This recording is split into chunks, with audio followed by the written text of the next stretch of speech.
Good morning or good evening, Rajan Sankaran. Nice to meet you. So glad that you could join us.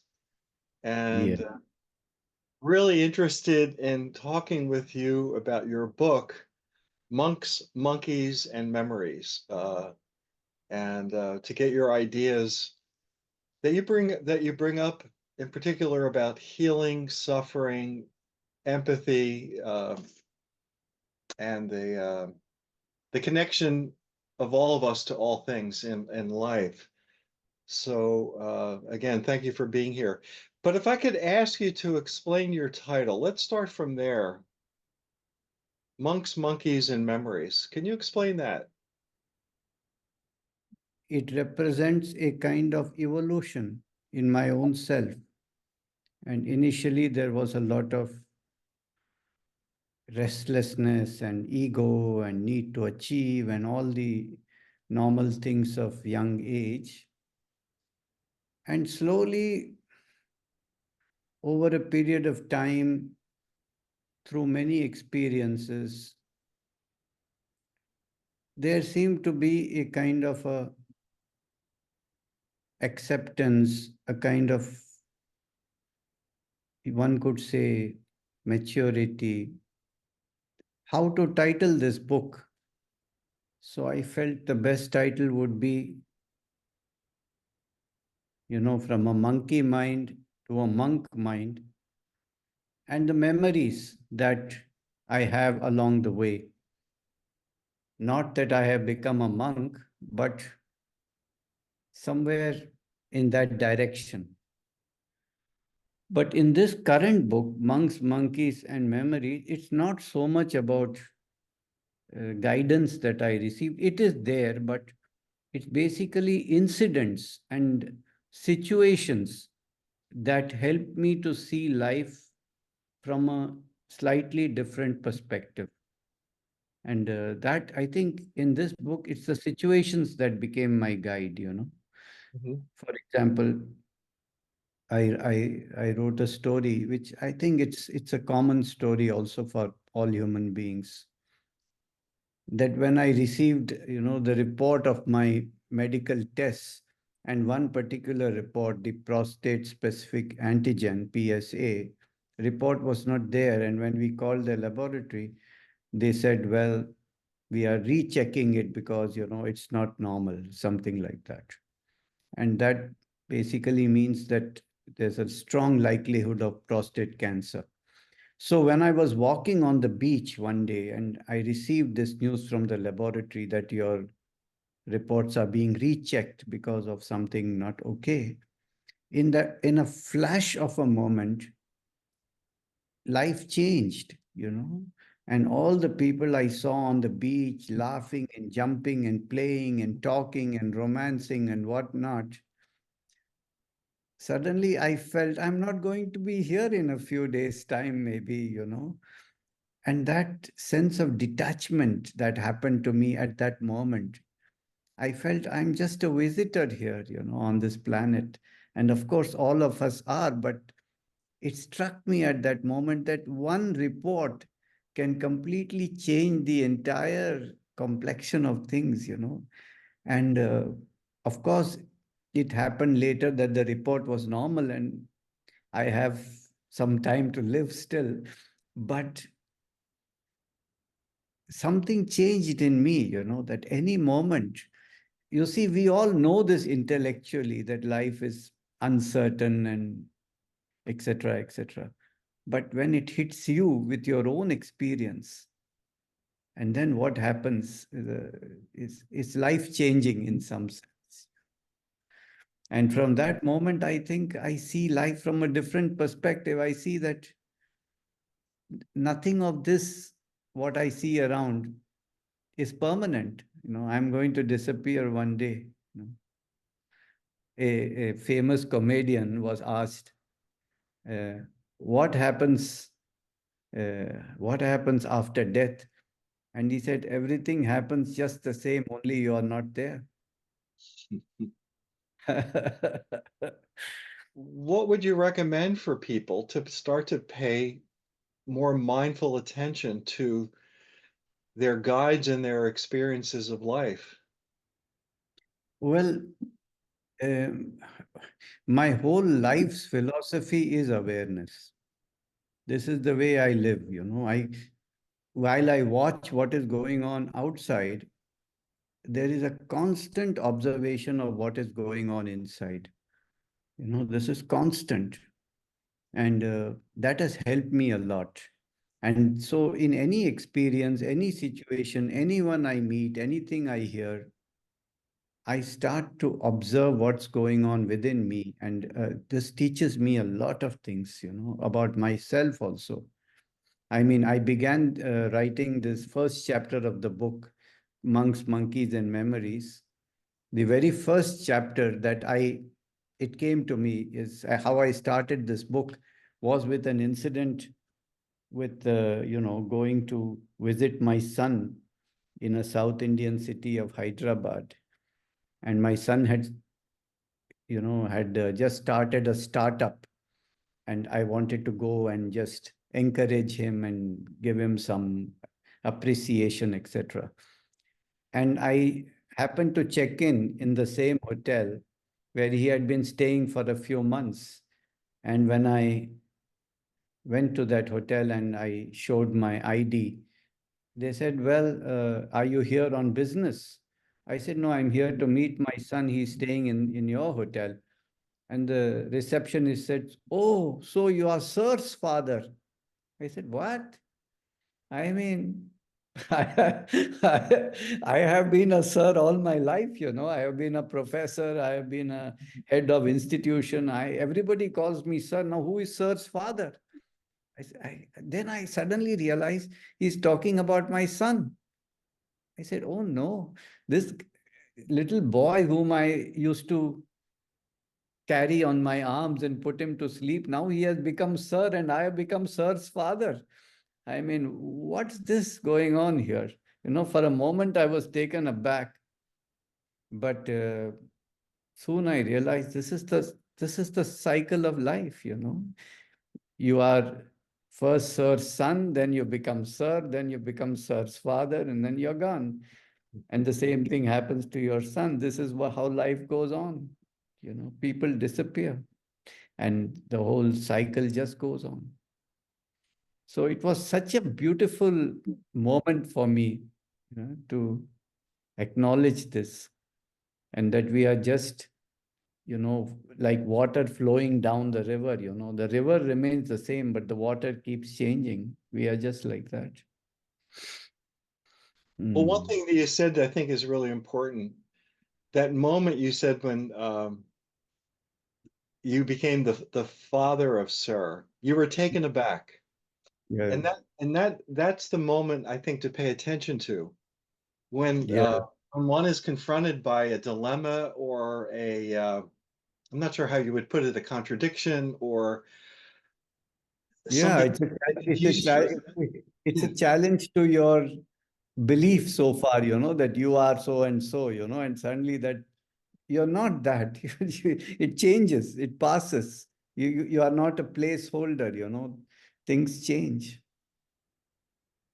But it takes one to be self-reflective to go deeper into that being taken aback by being confused. You then go into from what you're saying, I think, to reflect upon what just happened, to become self-aware not only of what's happening externally, but also what's happening internally to you. Is that a fair way to describe how the Yes, but process not, works? yes, yes. It's a fair way, but not only internally, but the truth of the world, it's not only your own emotions and turmoil and patterns, but you become aware of the truth of the world. You begin to see the reality of things. That we're not here forever. That is one of the things. There are so many other truths that we are not so aware of, and these things just bring it to your awareness. In your work as a homeopathic physician, um, how do you engender that self-awareness in patients. And the little that I know about homeopathic medicine is that there is a focus on awareness of one's bodies, the connection between symptoms, what they might be saying to us, but also how the body has the innate capacity to heal itself. When you're working with your patients, so I get the idea that you're working on multiple levels, not only on their physical health, but also their spiritual health. Um, is that how you see your work? Yes, see, homeopathy, by its very nature, it's a holistic system of medicine which does not really divide between mind and body.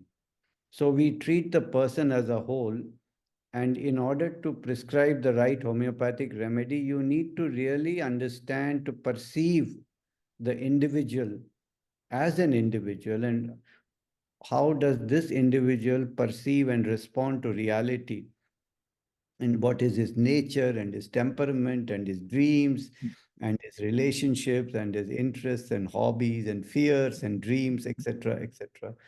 We go quite into detail. So normally a homeopathic interview could last for about 2 hours, delving into all of these things. And we choose a remedy that mirrors the person's internal nature. And by a process of matching or mirroring, a healing effect is produced. This is how it works. Mind and body are matched with the remedy. Uh, we have 4,000 remedies. We have to find the remedy that matches it best. So this is what homeopathy is and has been. But I did some innovative work in homeopathy itself. And I said that more than matching the expressions of the patient and the expressions of the remedy, one also needs to match the inner perception of the patient with the inner perception of the remedy. It's not just that you're angry or jealous or sad, but it's how does each one perceive situations, perceive reality, and how does that perception produce a response, a reaction. And then from there, I proceeded to say that each individual has got within him a pattern of perception and response that is kind of fixed in that person almost for his whole life. And this pattern, it approximates to an animal, mineral, or a plant pattern. So either you are sensitive and reactive like a plant, or you are competitive and have a victim aggressor feeling like in an animal, or you are more concerned with what you have and what you are losing in terms of mineral. So I identified these three kingdoms that one can approximate to. You are either a plant person, mineral person, or animal person. And this made it easier to choose the homeopathic remedy because our remedies come from plants, minerals, and animals. So if you have a plant-like pattern, we would shortlist your remedy from the plant kingdom.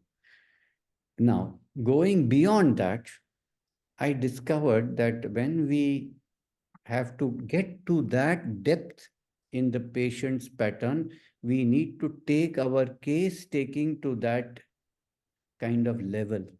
And then I discovered there are 7 levels of experience. And one of the levels is emotions. But emotions are rather superficial. Deeper than emotions are perceptions or delusions. That means how do you see things? So for example, suppose you say, I'm very angry. But where does that anger come from? That anger comes from a certain perception that this guy is harassing me, or this guy is torturing me, or this guy is insulting me. This is your perception. So beyond the anger is a perception. And beneath that perception is an experience, which is both physical and emotional. It's a pattern. So you say, okay, he's harassing you. How does this feel? Can you give an image of this harassment? It's like he's treating me like a slave. He's crushing me under his feet.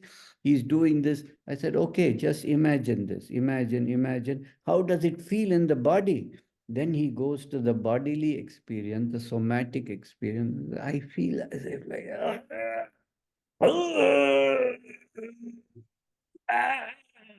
this is how I feel. It often can't be expressed in words, only in sounds and gestures and bodily sensations. So this we call as the sensation and energy level. Now, what I also discovered is that when we take the patient to that level, I mean, this is a process, it can take 2 hours. But when the patient actually becomes aware of this experience, which is very deeply embedded in the subconscious, at a normal level, nobody is aware of it. We are only aware of anger. But nobody is aware that beneath this anger, deep within is, we are not aware of this. It almost seems insane to even feel this. So when we take the patient to that level of awareness, I found that this itself has a kind of therapeutic effect, that this awareness itself had a healing effect on the person. So, based on this experience in my clinic, I devised what is called as the wise processes, witnessing inner song experience. So, through a process of projection and all of that, we are able to take people into the level of awareness of their deepest experience. And this awareness has a healing quality. So we set up what is known as wise retreats, where we would take groups of people to a nature resort, 5 days, and every day we would do wise processes along with parallel processes like meditation, music, movement, and so many others. But the center point of all of that is awareness. And this is what I encourage in my clinic and in my patients, in my practice also. This is the center point. So, along with giving homeopathic remedy, we recommend all of this. And the books that I wrote are in the same direction to produce different kind of awareness. Let me ask you about something personal, and this has to do with how you applied your homeopathic uh, healing process to yourself. If you could explain that incident at Esalen when you're at the Esalen Institute and suddenly you became ill and you suspected that you were having difficulty passing a stone. If I could take you back to that time, what went through your mind and how did you work on um, becoming aware of your somatic experience, what it meant to you, and so forth? It seems that the mind and body, they speak the same language. They are different expressions of the same pattern that we have inside. And very often, when we talk of psychosomatic or somatopsychic medicine, we are implying that the illness starts in the mind and ends in the body, or it starts in the body and ends in the mind. That either your, let's say, anxiety is producing hypertension, or your hypertension is producing anxiety. But in a homeopathic viewpoint, we don't make this division. We say your hypertension and your anxiety are both expressions of a one common deeper pattern or sensation. You see? So when I got the severe colic when I was in SLN, have you been to SLN? No, never been there. Oh, it's worth going. Beautiful place. It's on the Highway 1 or God knows what it's called on the Pacific. Beautiful, beautiful place. So I was doing a seminar there for like 60, 70 homeopaths from America and Canada. It was for 15 days. And on the fifth or sixth or eighth day, I don't remember. One night I got a severe colic on my right renal angle radiating downwards. And I kind of knew that this was a renal colic. I had a stone. And I passed out with the severe pain. While there were many doctors there, and they took me to the hospital over there, and they investigated and they found the stone, etc. But I didn't want to be treated because I wanted to be treated homeopathically or not at all. And when I went back and this pain persisted and persisted, I had to go to Canada to give another seminar in Vancouver. And it was just, I had to sit very still and stiff. I couldn't move. And then I said, I said to myself, only when this stone is out will I be relieved, will I be happy, will I find peace. Then another thought came to my head. I said, it's the other way around. It's when you find peace, the colic in your in the ureter will open up, and because right now it's very, very tight. Eh? And this is an expression of your entire pattern. Something in your mind also must be tight, in your body must be tight, in your dreams it must be tight. Tightness is not, there is no local phenomena. Everything is an expression of the pattern as a whole. So for example, if a patient says, I have violent headaches, and these headaches, they attack me and they stab me and all of that, this is not a Buddha, he's not going to be a peaceful person. The violence in the head is reflective of the violence in the whole system. It will be in his dreams, it will be violent. In the mind state, he will be violent, even if not directly, but indirectly also. So to say that this violent headache will go when I find peace, it doesn't make sense. It is that when I find the whole violence in my whole system subsides, this headache will go as well. This is the philosophy. So therefore, I thought to myself, when I am at peace, and how can I be at peace? Only by awareness of what is not at peace. So I just sat and I asked myself, just reflect. Go deep within this pain and see how it feels. Become aware, become aware, become aware. What is this pain feel like? What is the experience of this pain? Not intellectually, not what does this pain mean or what does it signify or, what metaphysical meaning it has. No, no, no, no. Just pure non-intellectual awareness.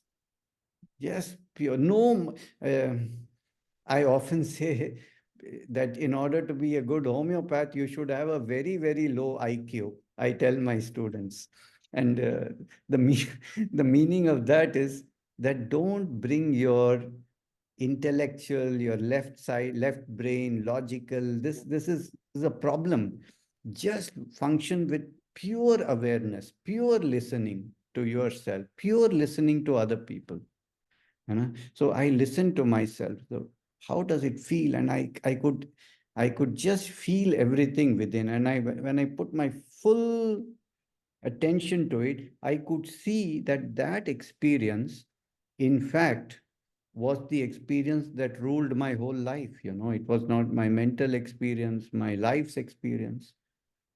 I don't remember what it was then. It could be maybe a sense of constriction.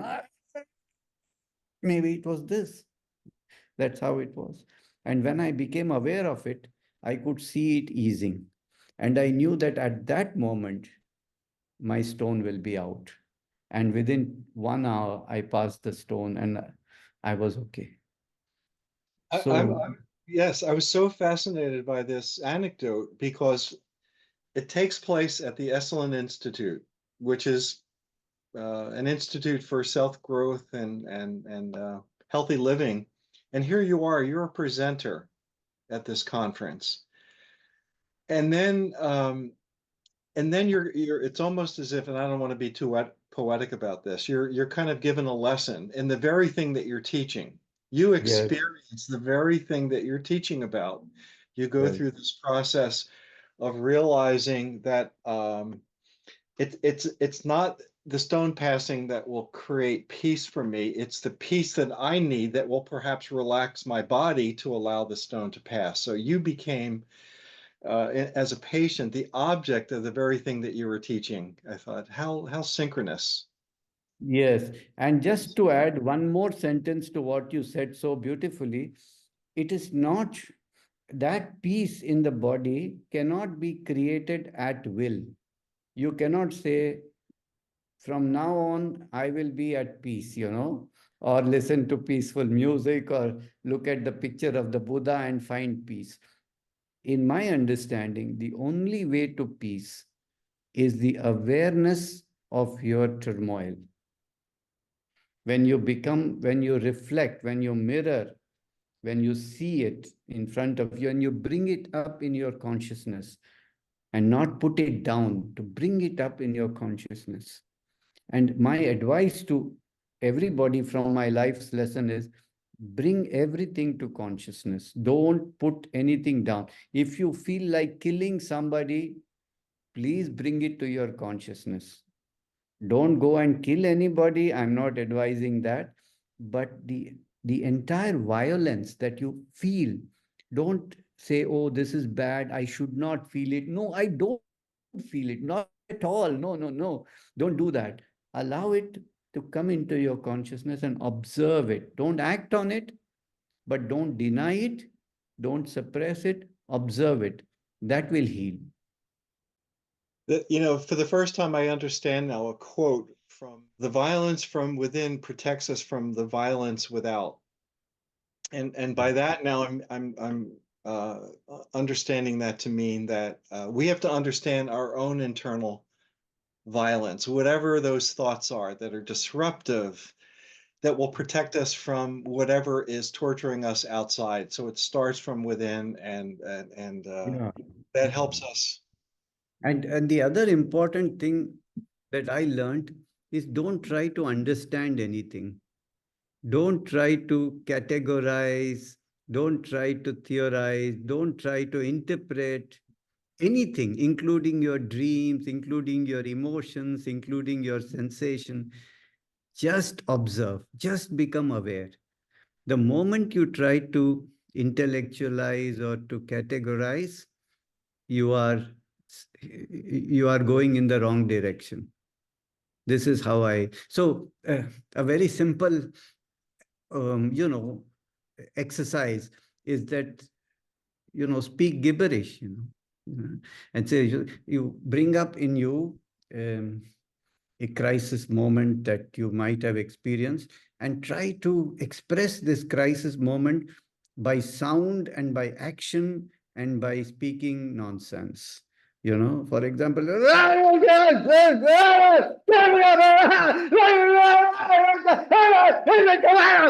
so as you do that, observe. Observe what is going on inside, outside. Just watch. Watch the energy, and that will heal. So these are some things that yeah. I have one more question. This is so fascinating. What is the role of art in the creation of art in this? Is that a form of intellectualization, or is it a way to make concrete um, what we're feeling? Because poetry is often nonsense. It's particular to the person that's writing it. We don't understand what it means, but is you suddenly made me wonder if poetry and gibberish are related. The the effort to kind of feel what we're feeling. Maybe not explain it, but just feel what we're feeling in words. Yes, poetry has a lot to do with imagery, I believe, Mhm. metaphor. And this can be a very good expression of your inner experience. So I would encourage people to write poetry, because then you become more aware of what's going on at an imagination or delusion level. But this also is a little bit superficial level. Because as I said, beyond or below, deeper to imagination is sensory experience, somatic experience. And deeper to that is the energetic experience. So it's good enough to have the awareness of your, perception through poetry, through art, etc. Now, art is also something interesting. Now, in our wise processes, which is witnessing inner song experience, we have art. But what is this art? Gibberish. So, what we encourage, and I can recommend this for you or for everybody who's listening to this, take a piece of paper, wet it with water, and take paint, different paint, and with your non dominant hand, just dip your brush into any paint, especially the one that you don't like, that color, and just go crazy on that paper. Go crazy with that paint. No, it should not make sense. It should not be any form of, figure or house or nature or nothing, just abstract. And after you do that, just look at it. Just look at it. And as you look at it, start to experience what's happening inside you at all levels, imagination level, sensory level, energetic level. It will teach you a lot, because what you have put on that paper is your pattern, is the inner subconscious pattern, just like gibberish. This is one of the important processes we do in the Wise Retreat. But the only caveat is that, we have facilitators who will help you go deeper. To do it on your own may not be that easy. That's right. It takes a guide, perhaps, Yes, to get us yes, there. yes. Well, look, thank you so much for this talk. I hope we can revisit this because there's so much there. There's so much wisdom in this book. Really love to talk with you again sometime, Rajan. So thank you so much for your time. Most welcome. Thank you, Tony. It has been a pleasure.